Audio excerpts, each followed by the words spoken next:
I often think it was like a child getting lost in a supermarket.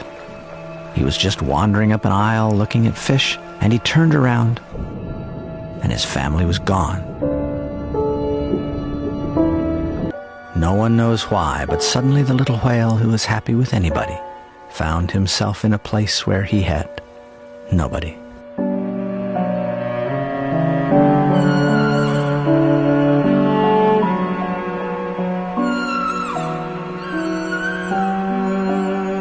Much later, when scientists came to listen with hydrophones, they found out that in this solitude, Luna called out every day. But only the deep rocks answered.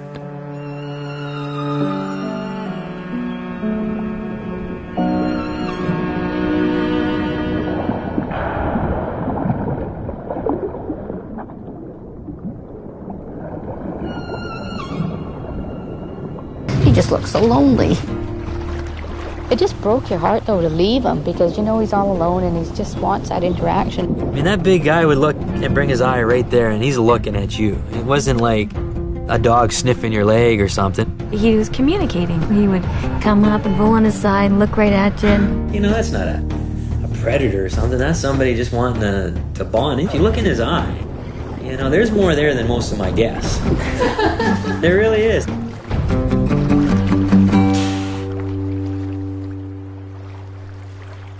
If Luna was trying to get attention, it was working. Touch it.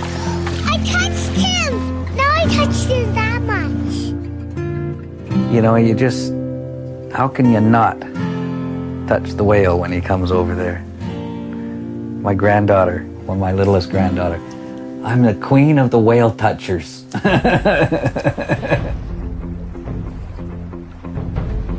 You know, it was a beautiful feeling, communicating with an animal like that.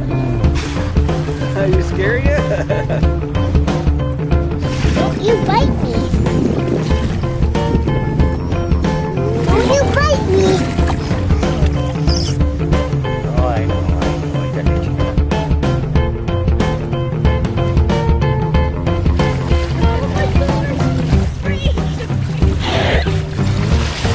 Now I petted him different times. Yeah.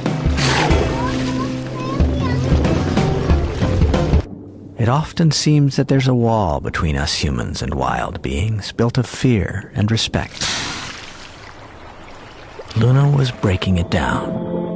When he pops up and he looks at you, you can see, I mean, the eyes are the window to the soul. You know, words escape me sometimes, because you just look at him, and he would look at you in the eye, and you would be mesmerized or something. Look like he's just looking right into you.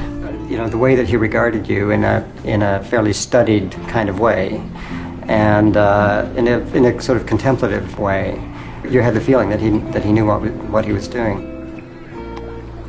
You know, killer whales, they come in all the time. They come up and they'll try to steer away from you all the time and stuff like that. But for a killer whale to be interested in you,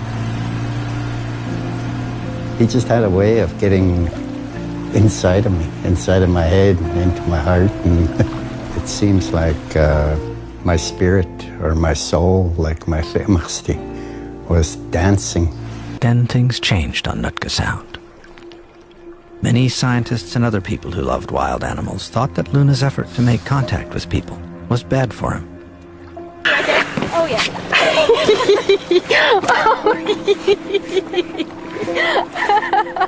As the stewards saw more of Luna in these situations, they came into conflict with themselves.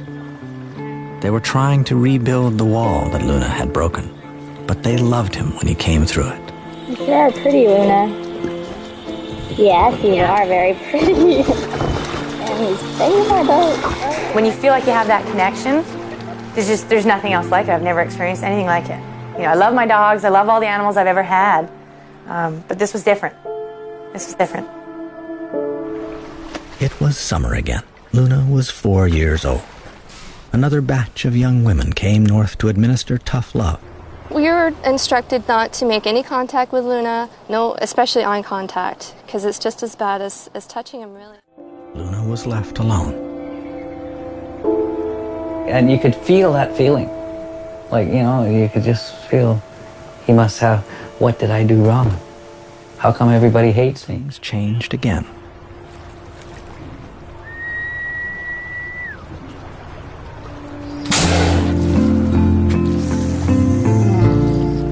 When the department told the First Nations to run another one of those tough love stewardship programs that didn't work, Jamie James, who was the fisheries manager for the First Nations, had a different idea.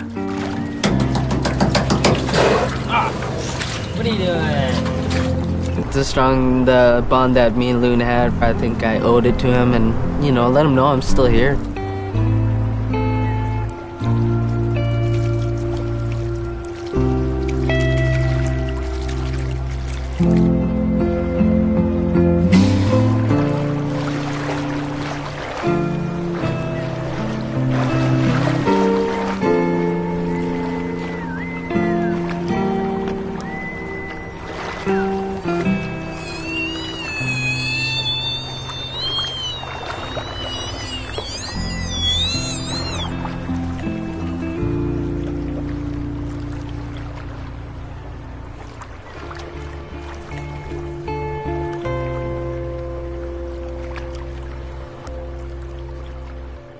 During the short time that fall that Jamie was being his friend, Luna got into no trouble at all.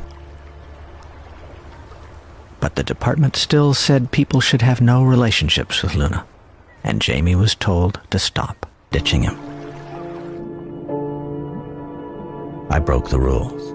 I looked at him.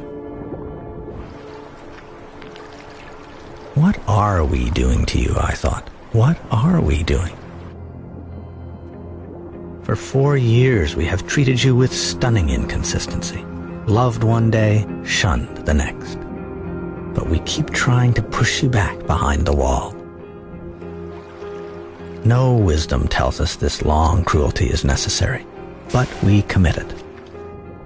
No science tells us this pain is justice, but we inflict it. How in the world, I thought, will we ever be forgiven? By nature, by life, and above all by ourselves, if we let you suffer just because you want to be our friend.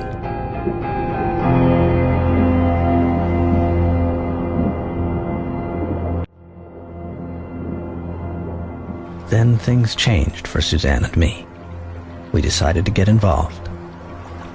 For us, the idea of getting involved in a story that we're trying to cover was a fundamental break from journalistic rules. But at the same time, we felt that we couldn't just stand there and report without trying to do something to help this whale. So we asked the department for a permit to work with Jamie, scientists, and the public to keep Luna safe by having boats always near him, like a pod, and giving him consistent interaction when he needed it. Friendship. Then Jamie and Luna turned this moment away from disaster so easily. Jamie looked in his eye and Luna rested, at peace and safe.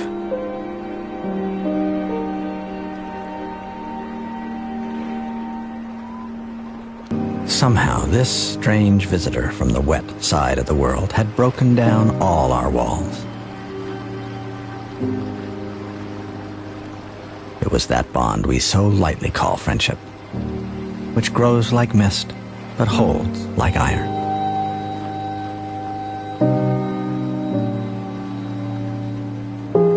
So I made a choice. If I had to be a Luna outlaw to keep him safe, that's what I would do. I leaned across the wall. In the cold water, his skin was warm. I knew I might be caught, but at least when Luna was with me, he was safe. Getting to know Luna across the wall was not like one of those fables in which people and animals start chatting.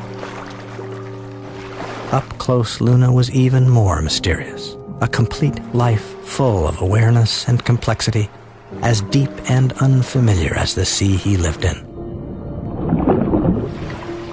When I talked and Luna whistled and slapped, neither of us had a clue what the other meant. We were like a couple of kids far from home, alone on a playground with no language to help, who played anyway. Because what we shared mattered.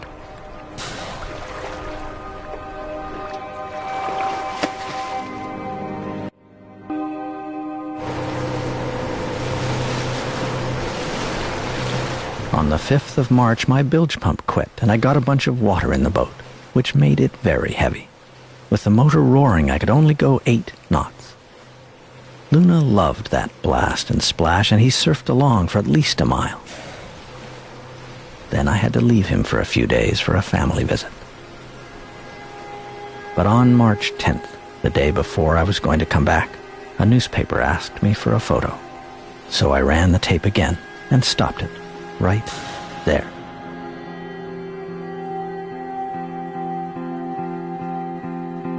So the last time I saw Luna was the last time everyone saw Luna.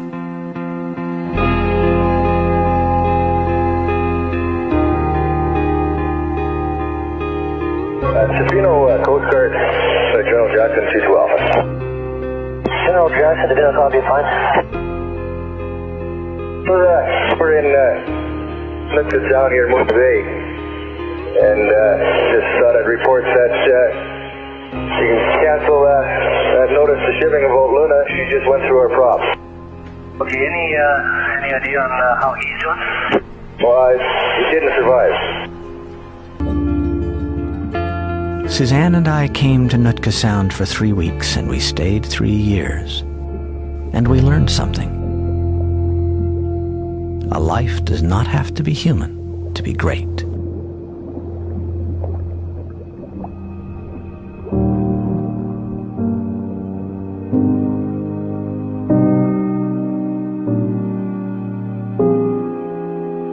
Millions of years had made him different from us, but he had come through the wall because of what we shared.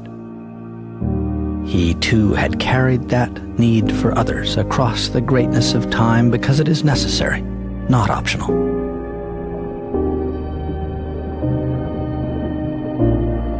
As Luna taught us just by who he was, this thing we call friendship is bigger than we know.